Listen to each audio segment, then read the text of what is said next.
everyone, and welcome back to another She Budgets YouTube video. For those of you who don't know who I am, my name is Sarah and I love all things budgeting, planning and personal finance.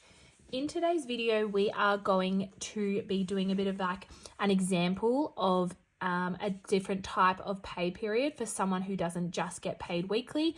And I am going to go through how one way that you could use the budget planner with a different type of pay period. So I asked in my last video if there was any that anyone would request, and someone put that they get paid weekly, their partner gets paid fortnightly, and then there's a once-off variable amount that comes in once a month. So I thought I would just show you one way of how you can use the budget planner with that type of pay period.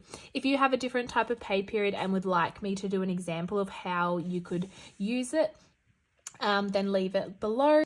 Okay, so I first want to just start off by saying that it was quite difficult to do without a lot of details from this person. So all I knew was that one person gets paid weekly, one person gets paid fortnightly, and then there's a variable expense.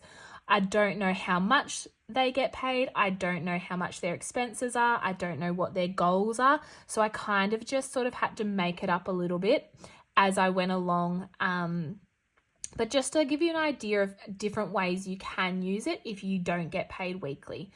So Cohen and I used to get paid fortnightly and Cohen was weekly. So I've done it a different way as well, but we're both weekly now. So I first will start off with the monthly calendar. So as you can see here up the top, sorry, I did it the wrong color, but it's green. So that's our variable pay that comes in once a month. I just made up some initials. So I've got M and I've got E. So M gets paid weekly. So every Wednesday I've put that in.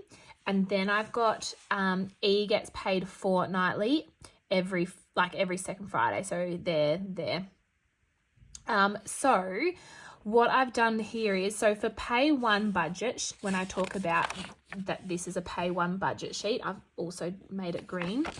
You can see that we're going to be using that variable pay, partner one that gets paid weekly's pay, and then we also have a fortnightly pay here as well. And they're going to cover all of these expenses here.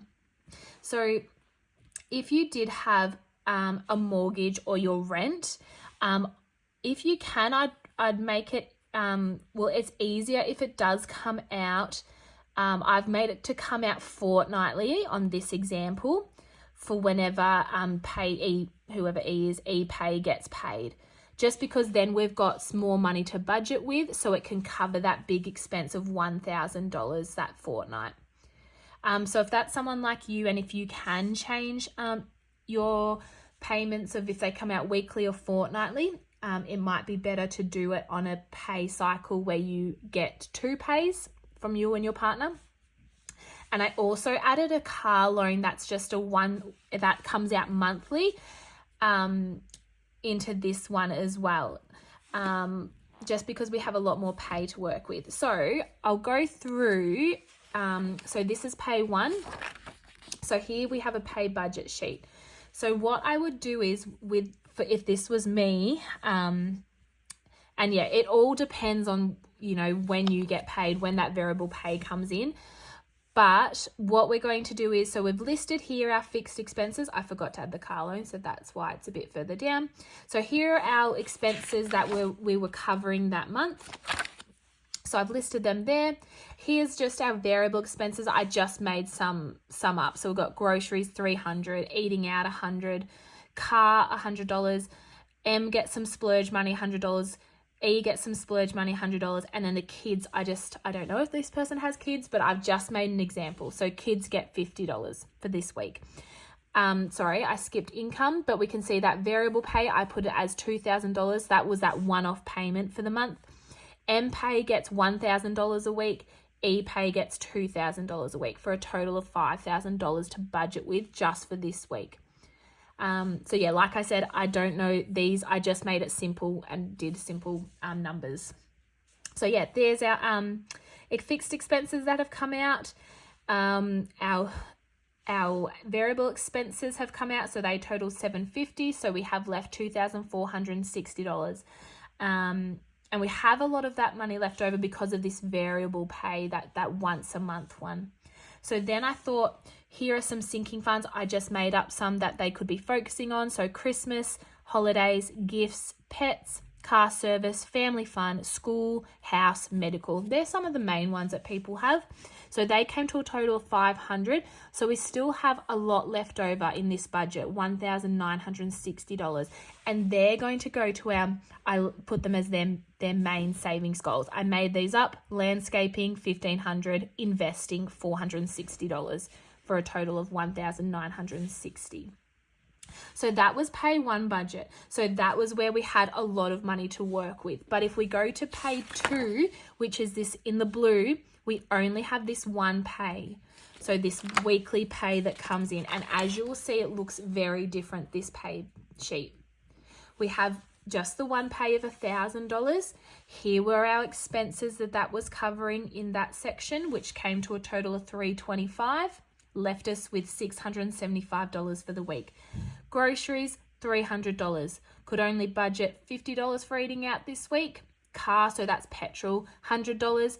M&E splurge still gets $100 each. Kids only get $25 this week. Variable total, $675, leaves us with $0.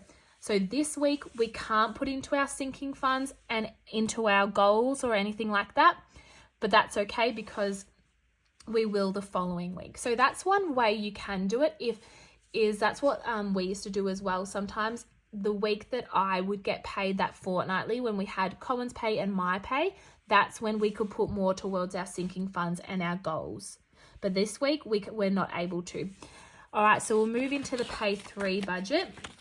So for the pay 3 budget, M gets paid and E gets paid.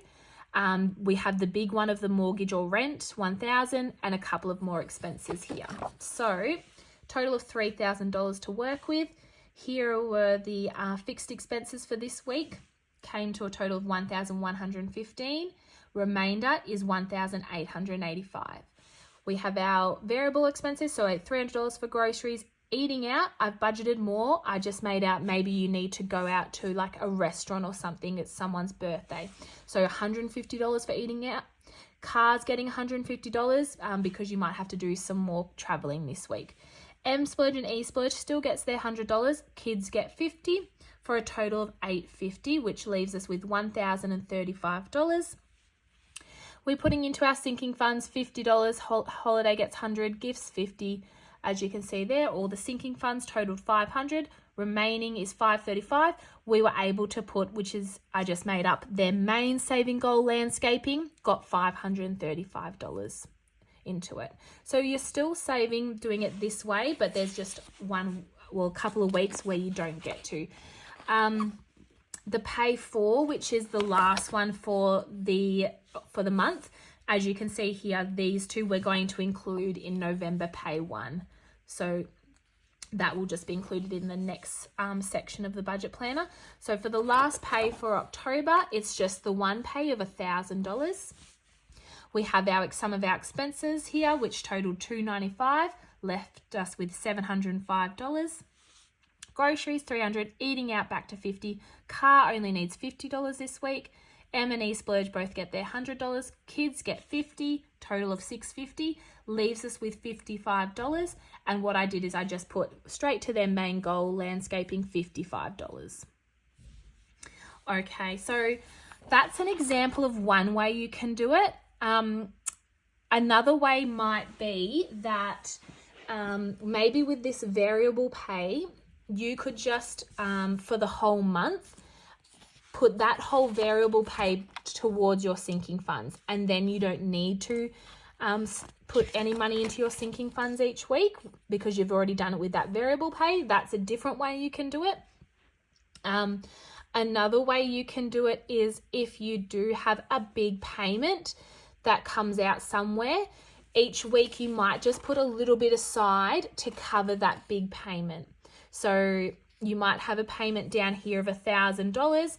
So from this pay, you might budget $250 to go towards that. $250, $250, $250, you'll have $1,000 to pay for that. So that's another way you can do it, is break up your expenses over the pay budget sheets and put a bit aside to pay for one as well. So that is just one way you can do it. Of course, like I said, I had no details, just what that they got paid. One person got paid weekly, one person got paid fortnightly, and one variable expense. And this is just one way you can do it. So if you have any questions or comments, please leave them below. If the person who commented they wanted to see this would like any more advice or have any more questions, please feel free to reach out to me. You can email me, or even on my Instagram or Facebook, you could message me if you want more details or more information. Sorry. And yeah, if you would like me to do a different type of way of how you get paid, leave it below and I'll have a go. But I think the next one I'll do is if someone gets paid monthly and maybe someone else gets paid fortnightly. There was a couple more that people suggested, so I'll do those during the month as well. But yeah, I hope you enjoyed this video. If you did, please press the like button. Thank you so much for watching, and I'll see you in the next video. Bye.